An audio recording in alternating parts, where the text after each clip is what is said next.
प्रिय भक्तगण, आज हम आपको एक कथा का श्रवण करा रही हूँ जो सुनने मात्र से आपके जीवन में सुख, संपत्ति और धन की वर्षा होगी।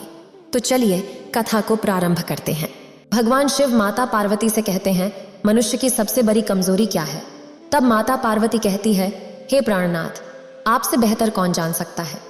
फिर भगवान शिव कहते हैं, हे देवी, बुद्धिमान मनुष्य अक्सर अपनी बात कहानियों के माध्यम से कहा करते हैं, क्योंकि उन्हें पता होता है कि अगर किसी को सीख दी जा सकती है तो वह कहानियों के माध्यम से बहुत आसान तरीके से दी जा सकती है। अगर ऐसी ही कोई ज्ञान की बात करता है तो मनुष्य उतना ध्यान लगाकर नहीं सुनता जितना कि कहानी में सुन लेता है। तो ऐसी ही एक कहानी महात्मा बुद्ध का मैं सुनाने वाला हूँ, जिसे सुनकर मनुष्य की सबसे बड़ी कमजोरी के बारे में पता लग जाएगा, जो मानव कल्याण के लिए भी जरूरी है, और आपका भी मन इस कहानी में लग जाएगा। लेकिन इसके लिए आपको इस कहानी को आखिर तक सुनना पड़ेगा, इसलिए एकदम शांत मन से सुने, क्योंकि ज्ञान शांत मन से ही सुना जा सकता है। अगर आप यह कहानी सुन रहे हैं तो पूरा सुनिए। इस कथा को आधा अधूरा छोड़कर जाने की गलती मत करिएगा, क्योंकि इस पवित्र कथा को पूरा सुनने से मन चाहा फल की प्राप्ति होगी। इसलिए इस कथा को पूरा सुने। आप शिव भक्त हैं तो भोलेनाथ का अनादर ना करें। तो चलिए कहानी प्रारंभ करते हैं। एक गुरु अपने शिष्यों को ध्यान साधना सिखा रहे थे।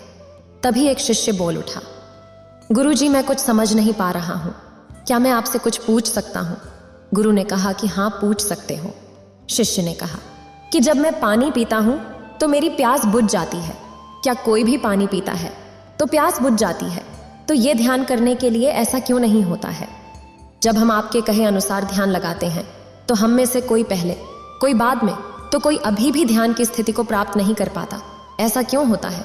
जैसे पानी से सबकी प्यास बुझ जाती है, वैसे ही ध्यान से सबके ज्ञान मन खुल जाने चाहिए, पर ऐसा नहीं होता है। फिर गुरुजी कहते हैं, कल हमें किसी ने भोजन पर आमंत्रित किया है। कल तुम मेरे साथ चलना, मैं तुम्हारे प्रश्नों के उत्तर वहीं पर दूंगा। अगले दिन दोनों गुरु शिष्य भोजन के लिए एक धनी व्यक्ति के घर पहुंचे। धनी व्यक्ति की पत्नी ने उन्हें भोजन पर बुलाया था। दोनों भोजन करने बैठ गए। उन्हीं के साथ उस स्त्री का पति भी भोजन करने बैठा हुआ था।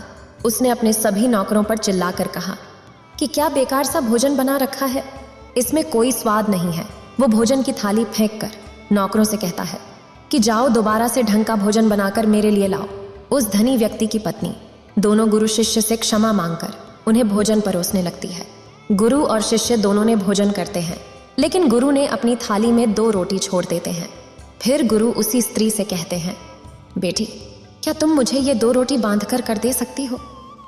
स्त्री ने उन दोनों रोटियों को बांधकर उस गुरु को दे देती है। उसके बाद दोनों वहां से निकल जाते हैं। रास्ते में गुरु ने शिष्य से पूछा कि तुम्हें भोजन कैसा लगा? शिष्य ने कहा, भोजन स्वादिष्ट था, मुझे तो पसंद आया, मुझे भोजन करके बहुत अच्छा लगा। फिर गुरु ने पूछा कि इससे अधिक तुम्हें और कुछ नहीं लगा? शिष्य ने कहा, इससे अच्छा और क्या लग सकता है गुरुदेव, मेरी भूख मिट गई और मेरा पेट भर गया। फिर गुरु कहते हैं कि भोजन तो अच्छा था, फिर उसी स्त्री के पति को भोजन पसंद क्यों नहीं आया? भोजन तो अच्छा बना था और भोजन तो एक ही था, तब उसे पसंद क्यों नहीं आया? शिष्य ने कहा कि आप ठीक कहते हैं गुरुदेव, मैं तो कुछ समझ नहीं पा रहा हूँ, आप ही कुछ बताएं। फिर गुरु ने कहा, अभी तुम मेरे साथ आगे चलते रहो। फिर गुरु शिष्य चलते चलते बहुत दूर निकल आए। शिष्य ने गुरु से कहा, गुरुदेव, हम अपने आश्रम के मार्ग पर तो नहीं हैं, फिर हम कहाँ जा रहे हैं? फिर गुरु कहते हैं, बस चलते रहो। बहुत दूर चलने के बाद एक फटेहाल व्यक्ति गुरु के सामने आ गया और उनके चरणों में गिर गया और बोला, हे महात्मा, मेरी मदद करो, मैं 3 दिन से भूखा हूँ, मैंने कुछ नहीं खाया है, आप कृपा करके मुझे कुछ खाने को दे दो। गुरु ने उस आदमी को एक पेड़ के नीचे बैठाया और उन 2 रोटियों को निकाल कर उसे दे दिया जो उस महिला ने उसे दी थी। रोटियों को देखते ही उस गरीब व्यक्ति की आंखों में चमक आ गई। उसने तुरंत उन 2 रोटियों को खा लिया। खाते समय उस आदमी की आंखों से आंसू निकल आए। वह रो रहा था और खाता जा रहा था और हाथ से इशारे कर रहा था, जैसे वो किसी अदृश्य शक्ति को कह रहा हो कि तेरा धन्यवाद इस रोटी के लिए। खाने के बाद उसने गुरु को प्रणाम किया और धन्यवाद कहा। गुरु ने उस व्यक्ति से पूछा कि भोजन का स्वाद कैसा था? उसने कहा, स्वाद तो कहीं था ही नहीं। फिर कहता है, केवल जीवन था, यह रोटियां नहीं थीं, यह तो साक्षात जीवन था। यह कहकर वह व्यक्ति वहां से चला जाता है। फिर गुरु ने शिष्य से कहा, देखो, भोजन वही था, लेकिन एक व्यक्ति को उसमें स्वाद ही नहीं आ रहा था। तुम्हें इसमें स्वाद आया, और तुम्हें यह भोजन पसंद आया। लेकिन इस व्यक्ति को इस भोजन में स्वाद नहीं आता, बल्कि इसमें ईश्वर, परमेश्वर और जीवन को देखता है। इससे पता चलता है कि व्यक्ति और भोजन की तृप्ति में भी अंतर है। पहला व्यक्ति को इसमें कोई तृप्ति नहीं हो रही थी और तुम्हें थोड़ी तृप्ति हो रही थी, और इस व्यक्ति को अनंत तृप्ति हो रही थी। ऐसा ही ध्यान के संबंध में होता है। जिसको जितनी ज्यादा प्यास होती है वह उतनी ही जल्दी मार्ग बना लेता है। उस शिष्य की जिज्ञासा का समाधान हो गया था। उसके प्रश्नों का उत्तर उसे मिल गया था, लेकिन उसके एक प्रश्नों का उत्तर नहीं मिल पा रहा था। प्रश्न था कि मन क्यों नहीं लगता। जो लग जाए वह मन नहीं है, मन का स्वभाव ही है भागना। जब हमारे पास कोई चीज अत्यधिक होती है तब मन उससे भागने लगता है। जैसे उस धनी व्यक्ति का मन, जो उस भोजन से भाग रहा था, जो उसके लिए एक आम बात थी। लेकिन जब कोई चीज हमारे पास सीमित मात्रा में होती है और हमें मिल भी जाती है, तब हमारा मन उससे जुड़ा रहता है और हम उस चीज की थोड़ी बहुत अहमियत रखते हैं। जैसे तुम्हारा मन, जो उस भोजन से थोड़ा बहुत जुड़ा हुआ था, तो तुम उस भोजन के स्वाद को भी जाना। लेकिन जब हमें कोई चीज चाहिए होती है और वह हमारे पास नहीं होती, तो पहले हमारा मन उस चीज के लिए बहुत लालायित रहता है। वह हर हाल में उसे पाना चाहता है। लेकिन जब कोई चीज प्राणों से जुड़ी होती है, जैसे कि वह 2 रोटी, और जब बात प्राणों पर आ जाए तब मन गायब हो जाता है। तब आप स्वाद नहीं देखते, भोजन का प्रकार नहीं देखते, तब आपको सिर्फ भोजन चाहिए होता है। तब आप एकाग्र हो जाते हैं भोजन के लिए। जो मिले उसी में आपको आनंद मिल जाता है। स्वाद हो या ना हो, आपके प्राण अंतर तक उसे स्वीकार कर लेते हैं। और ये तब होता है जब मन नहीं होता। हम हमारे मन को लगाने की बहुत कोशिश करते हैं। कुछ पढ़ाई में लगाने की कोशिश करते हैं, तो कुछ अपने काम में लगाने की कोशिश करते हैं। लेकिन आपने देखा होगा कि मन कहीं नहीं लगता, और ये लग भी नहीं सकता, क्योंकि इसका काम किसी चीज में लगना है ही नहीं, बल्कि इसका काम है आपको भागना इधर से उधर। एक चीज आपको मिली तो दूसरी चीज पर ले जाना, दूसरी चीज मिली तो तीसरी पर ले जाना। मन तो संतुष्टि होना जानता ही नहीं है, ये केवल पाना जानता है। पाने के बाद भूल जाना जानता है। जो मिल गया है उसे छोड़ देने की आदत होती है। जो छूट गया है उसे फिर से पा लेने की आदत मन की होती है। फिर गुरु उस शिष्य से कहते हैं, अपनी जिंदगी के पिछले हिस्से को देखो और जानो कि क्या आपका मन कहीं लगा है, कहीं रुका है, या ये केवल आपको अभी तक भगाए ले जा रहा है और तुम भाग रहे हो।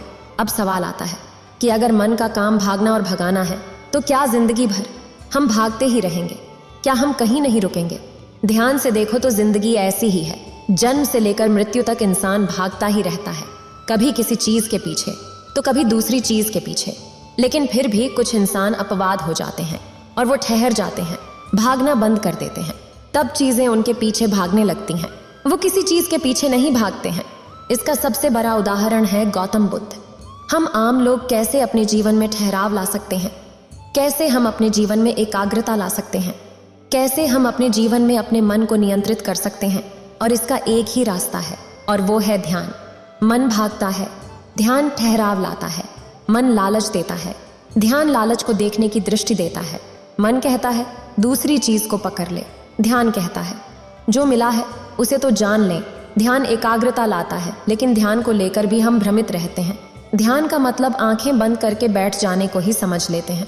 एक छोटी बच्ची बहुत अच्छी बांसुरी बजाती है, और जब बांसुरी बजाती है तब उसके सुर में खो जाती है, तब उसका मन गायब हो जाता है। उसके आत्मा उस बांसुरी की धुन में ही रम जाते हैं और वही उसका ध्यान बन जाता है। लेकिन ऐसा इसीलिए होता है क्योंकि इस लड़की को उस बांसुरी में रस आता है, आनंद आता है। यही उसका स्वभाव है। वो वही करती है जो वो कर सकती है, जिसमें उसको आनंद आता है। एक अध्यापक है जो अपने छात्रों को पढ़ाता है तो उसमें खो जाता है। वो अपनी आत्मा से पढ़ाने का आनंद लेता है, उसमें उसकी रुचि होती है। यही उसका स्वभाव है। जब वह पढ़ा रहा होता है तब उसके मन में कोई हलचल नहीं होती। वो ना तो तब भूतकाल की सोचता है, न भविष्य काल की। वो केवल वर्तमान के क्षण में रहता है, और यही उसका ध्यान होता है। अगर वही पूरी तरह से होने लगे तो ध्यान स्वतः घटित होने लग जाएगा, वो एकाग्र होने लग जाएगा। लेकिन जब व्यक्ति कुछ होने की कोशिश करता है तो उसका मन हावी होने लगता है, एकाग्रता टूट जाती है, और तब हम भागते रहते हैं, सब कुछ पा लेते हैं, तब भी सोचते हैं कि कुछ रह गया है। और ये अधूरापन कभी पूरा नहीं होता, क्योंकि जो आप हो सकते थे, जो आपकी नियति थी, वो आप नहीं हुए, बाकी सब कुछ हो गए। ऐसे ही आप हमेशा अधूरे रह जाते हैं, तब मन कहीं नहीं लगता। मन की नियति लगने की है ही नहीं, तो लग कैसे सकती है? जो लगता है वो एकाग्रता है, वो ध्यान है, और जहां आपको एकाग्रता मिल जाए, समझ लेना वही आपके लिए बना है, जिस पर चलकर आप संपूर्ण हो सकते हैं। तब उस शिष्य को मन की बात समझ आ जाती है। फिर गुरु और शिष्य अपने आश्रम की ओर चल देते हैं। इतना कहकर भगवान शिव इस कहानी को समाप्त करते हैं और अंत में कहते हैं, मनुष्य की सबसे बड़ी कमजोरी उसका खुद का मन होता है। इस वीडियो को बोलते समय कोई त्रुटि हो तो मैं क्षमा चाहती हूँ। उम्मीद है आप सभी को ये वीडियो अच्छी लगी होगी। अगर आप शिव के सच्चे भक्त हैं तो चैनल को सब्सक्राइब और वीडियो को लाइक करके कमेंट में हर हर महादेव लिख दीजिए।